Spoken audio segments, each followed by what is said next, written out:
Hey, what's going on everyone? This is Mike Kollin at MikeKollin.com. So just as a reminder, all of my books, my PDFs, downloadable dating relationship books are on sale right now, 40% off till the 31st of December. Use the code return to power, one word. And for the men who have always wanted to take the Cracked Female Code course, it is a 5 or 6 day course depending on how we set it up.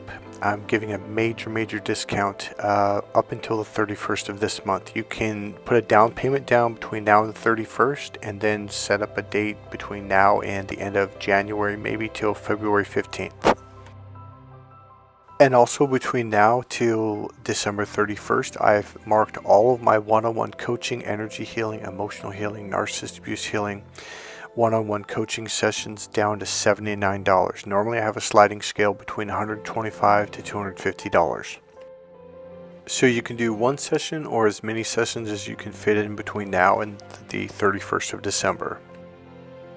And remember, as always, if you want to donate to the channel to support this channel, there's a PayPal link right there in the description box. You can make any level of donation that you like to.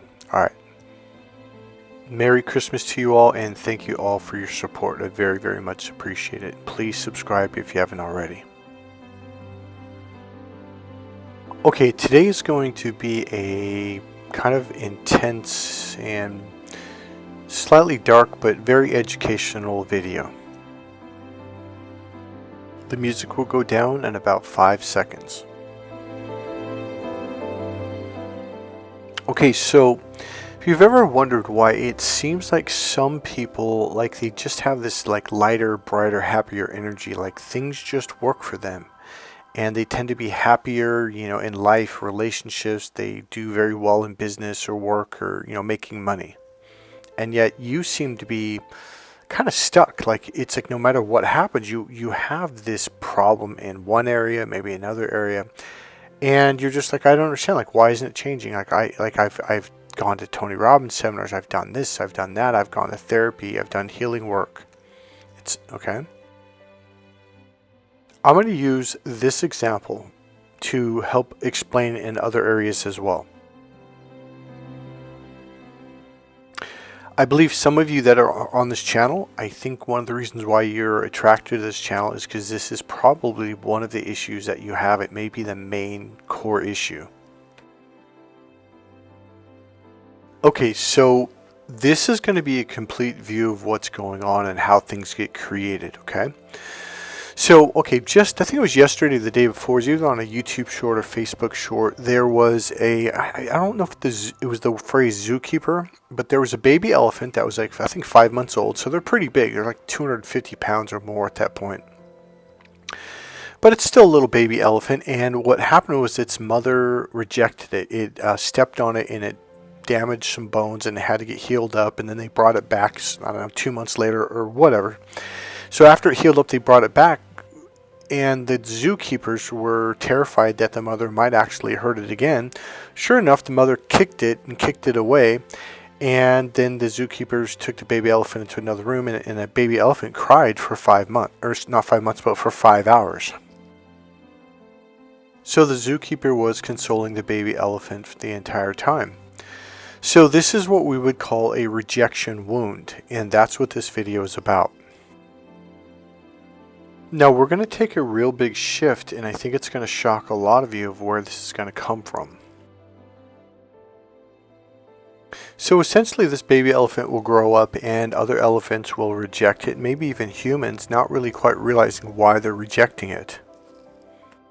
Now if you use the 2D or 3D Western psychology model, you'll say, well, got this rejection wound from childhood, so if we can heal up that memory from there, it'll be healed. Maybe not, because that may not be what actually caused it. Now humans do this as well, and I'm not being mean or judgmental, I'm being very compassionate. Some human parents, I don't want to say mothers because I don't think it's just a mother thing, but I think it's more probably traumatic when your mother does, because you were born and what's the word I'm looking for, built in the mother's womb, and so you have a closer bond with the mother. And so when your mother rejects you, it causes what we call a rejection wound. Again, you're probably going to think that's where it's from, but what I'm going to say is going to shock you. Now, I want to mention something really quick. There's something called karma. There's another word for it. I can't think of it right now, but essentially, there's good and bad karma. Now, a lot of people, because especially in the West, we have this Western mind of it's either A or it's B. There's no other possibility. So if you have bad karma, it's because you must have done something wrong. No, that's not at all. Because a lot of you will think, well, if you have good karma, it's because you must have done something really good, either in this lifetime or past lifetime. No, not at all. It's just energy.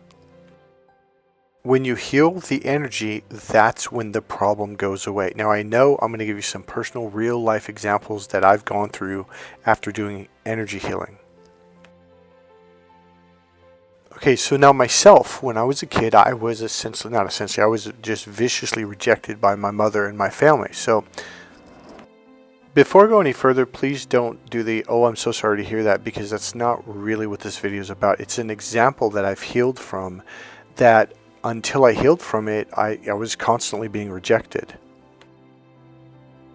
So at a very young age, my mother used to say some horrible things to me. I mean young, I'm talking very young now. I have I call it a video memory. You have photographic memories. I have a video where it's the auditory and the audio and the video is playing. I can visually remember with color and distinction and clarity when I was extremely young.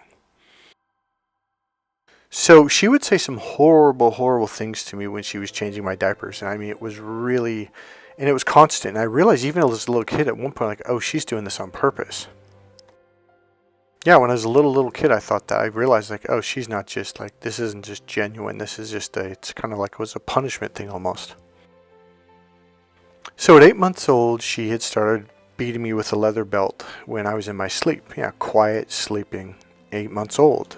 Now, this is essentially a mother rejecting her offspring. Now, you think I'm judging her and mad at this point? No, that's not where I'm coming from. I want to share what my life was like. It didn't matter who it was. It didn't matter what school I went to, what city I lived in. I was just rejected. I didn't have friends. People didn't like me. It's like, when it came to sports, everybody wanted me to be on their team, which made me feel like, oh, they like me. But then when it came to going to parties Friday night or whatever, well, they kind of tended to kind of leave me out, like I wasn't a part of that. And by the time I got to high school, I started realizing, like, hey, wait a minute, what's going on here? Now, here's what you have to understand. It's just energy. Whatever energies, plural, that you carry is the effects that people are going to have around you. It's your energy that's causing them to go into this, literally into this energy field to treat you this way. Now, I made up the phrase rejection wound. I don't know if that's a thing out there in energy healing world or psychology world, but it's something I just came up with about a half an hour ago, and I decided I need to make a video on this because I think a lot of you are going through this and you don't quite understand why you feel like you don't belong, why you don't fit in, it's just you feel rejected on some level. All right, one of the things about me, and this was years ago, my goddaughter said something to me that was kind of shocking. I was probably like 36 or 30 something, maybe 38. I'm not sure how old I was. And I said, I don't get, like, why am I not married yet? Like, I don't get it. And she goes, I don't think, I'm going to say it, but it's a realization I'm having right now. Because I'm like, yeah, that's basically the same thing. It's a rejection wound. I always thought I was going to go to college, finish college, buy a house, get married, and have 2 kids. That was, since I was a little kid, I saw that. I mean, when I was like 5 years old, I knew that was going to be my journey. So here I am, broke up with someone after 8 years, and here it was about 4 or 5 years after that. My goddaughter looks at me, she goes, well, you're not the kind of guy women marry. And now she was trying to make me feel better, and what she said next was, now she thinks she was a senior in high school, maybe a freshman in college. But regardless, what she said is kind of shocking, and it made me feel good, but not really. And she goes, well, you're not the kind of guy women marry. And it hurt me. I'm like, well, why? She goes, well, you're the kind of guy that women want to have sex with. And she kind of grinned and giggled, and I know she was trying to make me feel better, but it made me just feel, because I always wanted to get married. That was like my whole thing. And I got to tell you something, that's been my life. Like, people will be very attracted to me, they want to be with me, and it lasts for 2 or 3 months, and then puff the magic dragon, they're gone. Now, I know for a lot of guys that might be their dream, but it wasn't my dream. Now, here's another scenario where you meet someone, you're really close to them, they get really close to you, and it's a loving experience. And suddenly they're gone. They're just gone. No explanation. They don't say anything, and they don't explain nothing. Even if they did, okay, I had a niece about, I think it was like 8 years ago. My brother died, her father, so I think she kind of came to me for kind of like a fatherly figure for advice, just someone to call when she was hurting. And so every now and then, once every 3 months, she would call. One day she just called me up and said, "Hey, let's go to Sausalito." I was like, "Okay, cool." And she goes, "I got a car. My mom got me a car." I was like, "Okay, cool." And she came over. So when we went down, I said, I went to my car. She goes, "No, I want to take my car." I was like, "Oh, okay." So we went to Sausalito, and out of nowhere, she goes, "Yeah, I just really wanted to do this so I could say goodbye to you." I'm like, "What do you mean goodbye?" I'm thinking, what's going on? Because she only lives 35 minutes away. Now, we had never been in a fight. Nothing bad happened. Never had, nothing. And I'm like, "What are you talking about? Are you going to China?" I feel she must be going to the Middle East or China, the other side of the planet to live. Turns out she was just going about an hour and a half, hour and 15 minutes south of me to Santa Cruz. And I'm like, "Well, you're never going to come home on vacation and, in between school breaks, etc." She goes, "Well, yeah, of course." I'm like, "So you're going to drive right past my exit, which is 8 blocks from my front door, and you don't think we're ever going to talk again?" She goes, "No." And I'm like, what? It made no sense. And that has been my life. Even with the people who love me, care about me, just boom, gone. Here's what it is. It literally is the energy. So, I'm going to give you an example. And I've shared this in the past, but I think this will help a little bit better. Okay, so I've been involved in energy healing. I've been trained in 3 different forms of energy healing. Now, I've heard this. I absolutely believed it because I've done some clearing myself, but I didn't really conceptually, physically understand it on a real life basis from experiencing it until this experience happened to me. And it was shocking in a good way, and it really opened my eyes. So I went for a walk. I decided to walk down to the store, and I think it was about 4 blocks away, and I'm walking down the sidewalk. There's a younger man. I think I was about 36 at the time, approximately. I don't remember exactly how old I was. And he was probably 25, 24, around that. He's walking my way, and I noticed his head's hung down, and he's just you could tell he was kind of depressed or really sad or kind of deeply upset or something. I'm kind of looking at him, and I'm feeling sorry for him, having compassion. And I noticed in a way there was kind of this dark energy around him. I didn't see it, but it was kind of a sense, you know what I mean? And here's the weird thing. When he got about, I don't know how many feet from me, 5 feet or 8 feet or 6 feet or something like that, as he passed me, suddenly I looked at him and I had all this anger towards him, I was mad at him. And as he began to get past me about 15 plus feet, it went away, and I was like, "Whoa, what was that?" I went from this really, really good mood, peaceful, and even as he was approaching, I was in a good mood, had good energy towards him, and then boom. Now, he never looked at me. He never gave me he was just looking down and away. And then as he passed away, past me, it went away, and I came back to feeling good. I thought, wow, that is weird. What was that? So I called my energy healer that I was going to at the time, that I was learning from at the time, and I shared it excitedly. She goes, "Yes, that's what I've been trying to get you to understand. All of these experiences that you're having," she goes, "Michael, it's your energy sucking them into this drama, into this energy field, and this is the way people will treat you." Now, she had said this to me. I learned this in pranic healing and Reiki and Huna and, and all these different things. And I heard it, but I didn't really have a conscious experience of it going, "Whoa, I clearly saw that and felt that and heard that," I experienced it. And once I did, I then began to understand energy healing on a deeper level. So Even though she had said this to me a dozen times, Michael, this is your energy. She goes, Michael, don't even get mad at yourself. Have compassion for the energy, for that part of you that's having this experience. And then have compassion for the other people that get sucked up into it. And I'm like, and I get mad, like, no. Because it's really hard when you're in the middle of this, what I call this emotional energy storm. It's really hard to stop yourself, breathe deep, and be like, oh yeah, that's right. I'm inside one of the storms right now, and this is part of the clearing. Because usually when you're in the storm, until you do a lot of it and get really good at it, you're just like, you get mad at that person. So now let's bounce back to my niece. Even if she had a reason, she came up 10 years, or now it'd be like almost 15 years later, I think, saying, oh, well, the reason is because blah, blah, blah. That wasn't why. It was just the energy. People will get caught up in the storm and they'll like look for a reason when it really was never a reason. It was just the energy field that sucks them into that. Sure, because logically, your logical brain goes, well, I can't just be mean to someone for no reason at all. I have to have a reason. So you start looking for and or making up a reason. All right, so here's the deal.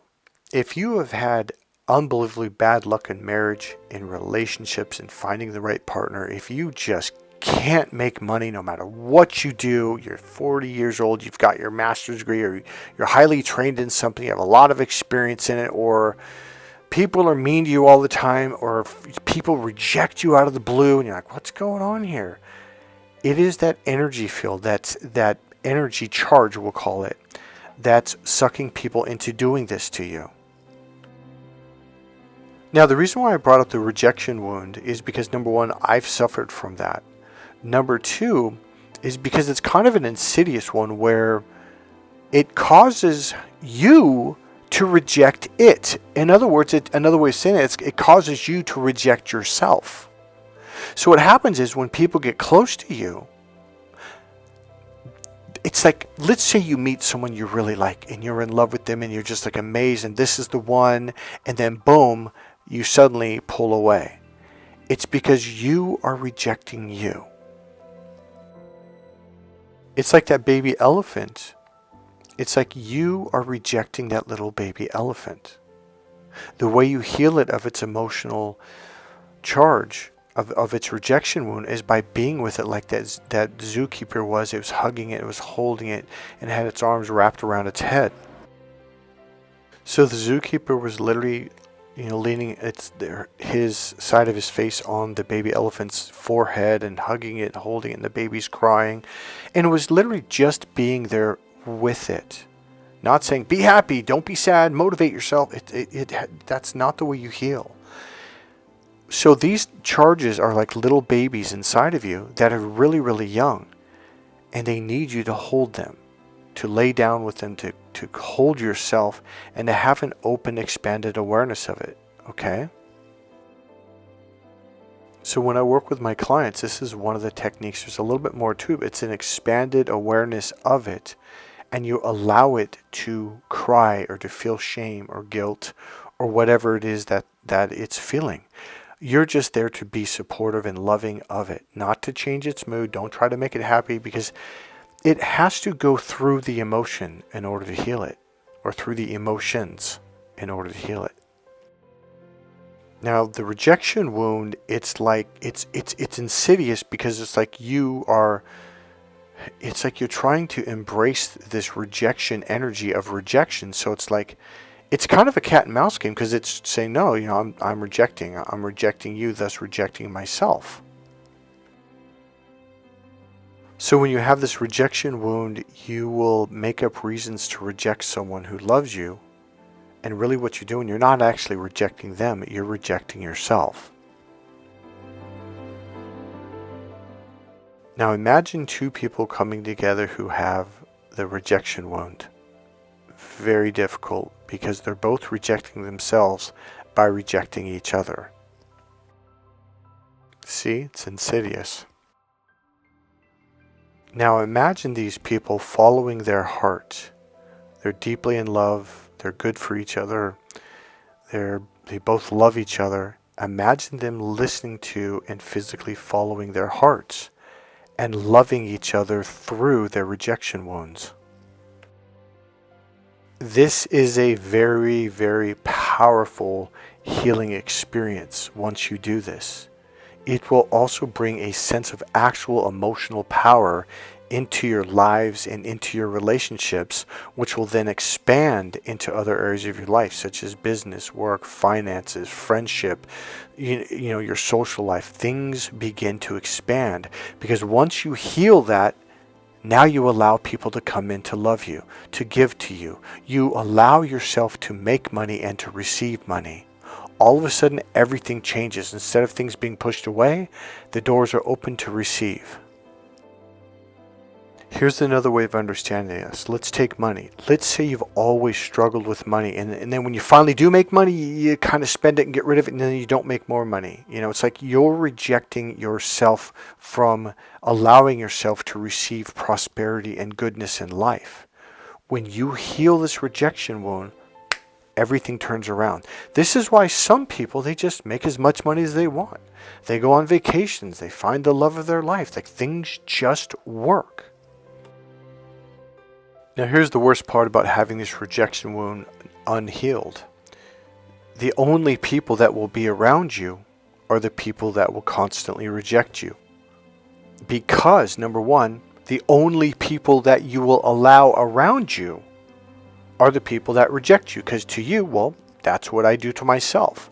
I have this rejection wound, and this is the emotional energy, and it is energy, by the way. It's an energetic experience that you're having that creates this energy, and therefore this is congruent with your rejection wound. So when someone comes along into your life who loves you, who gives to you, who cares for you, who nurtures you, who just has this warm, loving heart, you reject that because it doesn't match up with your energy.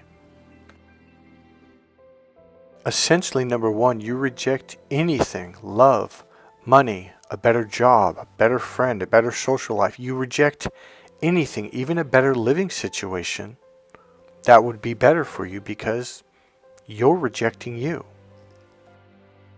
And number two, this energy field around you that has this rejection energy, when you pull people into it, they get sucked into rejecting you, even if they're the most kind, loving people in the world. Just like when I walked by that kid. And they'll reject you, and see, a lot of people are not tuned into what happens, conscious of like, wow, that's really weird. Like, I've never been like that in my life before. Now, I catch this a lot because I'm like, well, that was interesting. Like, I've never said that to someone in my life. I'm like, oh, it's their energy field. So once you heal the energy, all of a sudden, both sides of the fence, number one and number two, are gone. And now people are kind, they're loving, they're giving. They bring you into their home, they bring you into their family, they bring you into their heart. So if you feel or felt like you've been stuck in life for a long, long time in any area of your life, or maybe stuck in shame, stuck in guilt, stuck in fear, stuck in like, why don't I have any good friends, or why don't I have friends? There's a reason. It's your energy field. It's a charge. So we are scientifically an electromagnetic being. Okay, our bodies produce electromagnetic energy in particles and charged particles. They're literally electronic charged particles. This is why we call it an energy or a charge, an emotional charge. It's electricity. It's atoms and molecules and electrons and particles all spinning. It's an energy field. Now, I'm going to give you one more experience. Okay, so whenever I would get in my car, drive around, or pretty much anything, walk anywhere, people would just like honk at me and get out of the way. And this is part of the rejection wound. Now, here's the thing. I was dating this Puerto Rican young lady. She was probably about 30, I think, or 29. She was getting her doctorate degree in psychology to be a marriage family counselor. Now, her and her daughter, the three of us were in a car. I forget where, I think we were going to the mall. I don't remember, going to lunch or something. Now, I didn't know this about Puerto Ricans, but apparently in Puerto Rico, like, she's like, oh yeah, the car, like, her car had all these like lights and little dangly things. And now she came from a wealthy family, so it was a brand new car, and the music was blaring, and she's just flying through red lights. I'm like, whoa, what are you doing? And I'm freaking out. And now here's the thing, nobody honks. And I live in an area where everybody honks about anything. She literally is cutting people off. They're slamming on their brakes. She's running through red lights. They're slamming on their brakes. One intersection was people coming off the highway, and they're going pretty fast, about 30 miles an hour. They're not supposed to, but they always do. It's a 1, 2, 3, 4 lane coming from the freeway, right? All these cars slammed on the brakes. The cars behind them. And I'm looking at the people. Not only was there not one horn honk, but not one person got mad. They just, oh, okay. And I thought, what the hell? So we pull over into the gas station to get some gas. She goes, Michael, can you honk? I'm like, now I'm telling you, the minute I get behind that seat, people are going to start honking at me. Sure enough, I get behind the seat. I don't even close the door, and a car pulls in. Now we're in the front pump. There's 3 pumps behind us, and just starts wailing on the horn. And she looks at me and her daughter, and they start laughing. They're like, no way, we didn't even get in the car yet. All right, we put on our seatbelts, doors are locked. I start to pull towards the exit to enter the street. Now, I'm still behind the sidewalk. I'm still in the parking lot. I'm about 10 feet from the street. This car going by starts honking and flipping me off. And she's like, oh my God. Now, she's much more open to this stuff because she's deep into psychology and she's open to other stuff. She's like, wow. Like, it was really obvious. So I pull up to the stoplight. I'm all there by myself, minding my business. A car pulls up behind me. The light is red. Cars are crossing, and the person starts honking, just wailing on the horn. And I go, see? I told you. I take a left on the green. I go to the next light. It's red. I stop, and all the cars are honking at me again. And she's like, what is the deal? And so now I pulled over into the grocery store parking. I go, you get in the car. Watch what happens. She pulls out. Cars have to slam on the brake. Nobody honks their horn. She pulls up the red light. Nobody honks their horn. She goes through the intersection. No one honks the horn. And she's like, this is bizarre. And so then I started driving again. Everyone started honking again. So I continued to go to my energy healer at the time. And literally within 2 or 3 months, nobody honked at me ever again. And that's never been that way since. And now I was still dating her. She goes, why are people honking at you? I'm like, oh, I went to energy healing. And it wasn't just one session. It did take a little bit of time to work on it. But eventually the energy was healed. So for me, those experiences were what allowed me to really begin to see how energy affects your lives. Sure, I could have gone to a psychotherapist and they could have said, oh, well, you know, you're taking it too personal. Oh, well, you're just too sensitive. Oh, well, you're just... There's not a damn thing they could have done that would have stopped the car honking. Because it's not on the 2-dimensional or 3-dimensional level. It's on a 5th dimension or higher level. It's an energy. Now, here's the final kicker to all of this. Now remember super early on in this video, about 1 minute or 2 minutes in, I said this is going to take a real sharp turn, or it'll be a shock of where it comes from. It did not come from this lifetime. The elephant getting abused, damaged by its mother, getting kicked away. The rejection energy was already there. That's why the mother did it. See, a lot of people think, even mystical people, oh, well, you must have done something wrong. You must have hurt something. That is not the way it works. In fact, here's the way it works. A lot of people think, well, you know, if I go around throwing rocks through people's windows, well, it's going to come back to me because that's what karma is. No, karma is not an equal and opposite reaction. That is a Western 2-dimensional mathematical way of thinking. You got to understand that on the 2nd dimension or 3rd dimension, things happen in the way they happen on those dimensions. But on other dimensions, they do not happen that way. I'm going to give you an example. First of all, the person that's getting the rock thrown through their window, that is the energy that they're carrying. That is karma. Karma is not equal and opposite reaction. Like, I remember saying to my energy healer, like, I know this guy, I know a couple of people, like, they go to stores and they break eggs because they think it's funny. They squish the bread, or they literally throw rocks through people's windows. Nothing ever happens to them. She goes, well, yeah, because that's not their karma. And then there's people like us, empaths, light workers. We're super nice. We make sure we don't say anything wrong. We're good to people. And yet people constantly go after us. That's the energy that we're carrying. That's all it is. It's not a punishment. Okay, take me in the cars honking at me all the time. I never honk at cars. Only if it's in a real dire emergency. If someone irritates me, pisses me off, I don't do anything. I don't care. And yet, I'm getting honked at all the time. That is not NOT, not an equal and opposite reaction. Once I healed the energy, it all stopped. Okay, for example, I can honk at people all day long, everywhere I go, and people will not honk at me. It's not like 10 days later, someone's going to honk at me. It's not going to happen. Let's say in a past lifetime you were living in the king and queen days and you came from a poor family, or maybe you were all alone and poor, and people treated you like a slave. They just treated you like a slave. You didn't do anything wrong. They just said, oh, that guy's smaller, he's weaker. I'm going to treat him like a slave. I'm going to beat him. I'm going to make him do things, do work for free, and whatever. So all of a sudden, you have this karma that gets built up because of the position you're in. This is why, okay, in this lifetime, I had this feeling of being a slave and at the same time being a king. It was really weird. On the one hand, people would treat me like a king, but then in other areas of my life, people treated me like I was a slave. That's because you have different energies, different charges, different karma. Now let's get back to the baby elephant. There's two possibilities. The baby was actually brought into this world with that karma of being rejected.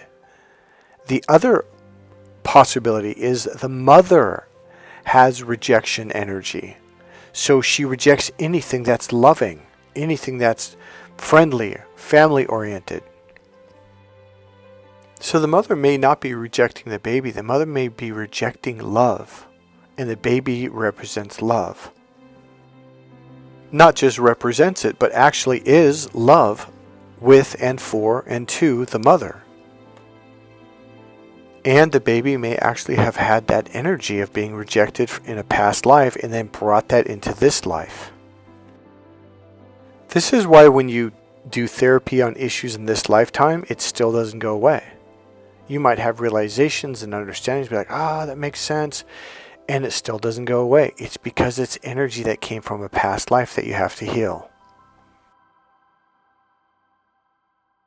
It's the same thing with me. It's the same thing with my mother.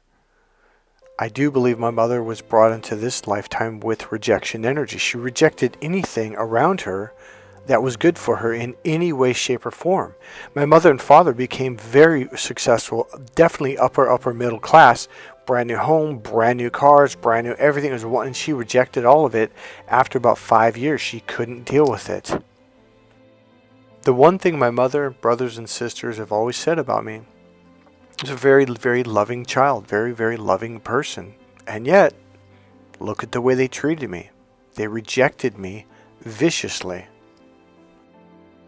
That's the thing. A lot of my friends and girlfriends and people that knew me on that level would be like, wait, it doesn't make sense, because when I met your family, they say you were like the quietest child. You were so peaceful. You were like an angel. And yet they talk so viciously about you. It conflicts. Well, yeah, it's called gaslighting.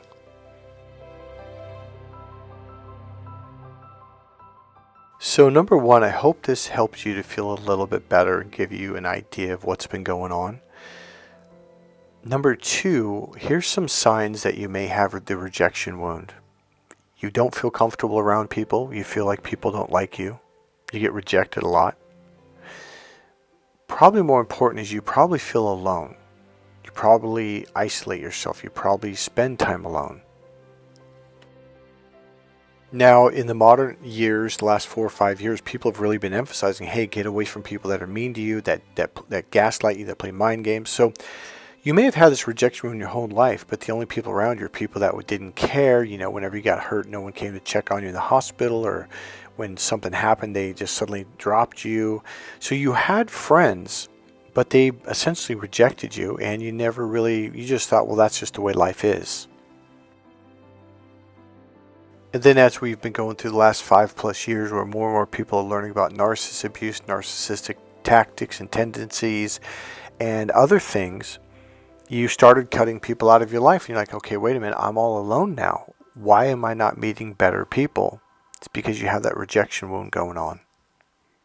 So once you grow up enough or become mature enough and you start realizing like, wow, these people are not good for me, so you cut them out of your life, as long as you have that energy field, that's the way it's going to be until you heal it.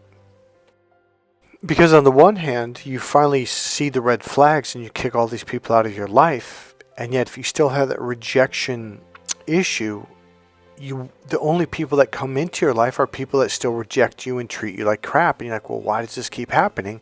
So you feel like, well, there's no good people. No. The minute you heal that rejection wound is the minute people come into your life, because you are actually rejecting you. And they're coming into this energy field of treating you that way. Once you heal this, life gets better. Good people start coming into your life.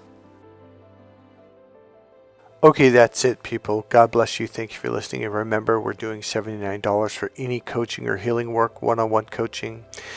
My books are on sale. Use the phrase "return to power," one word, as that is the code for the discount, and all the good stuff. So click subscribe, click the like button, go ahead and make a comment, and I'll see you in the next video.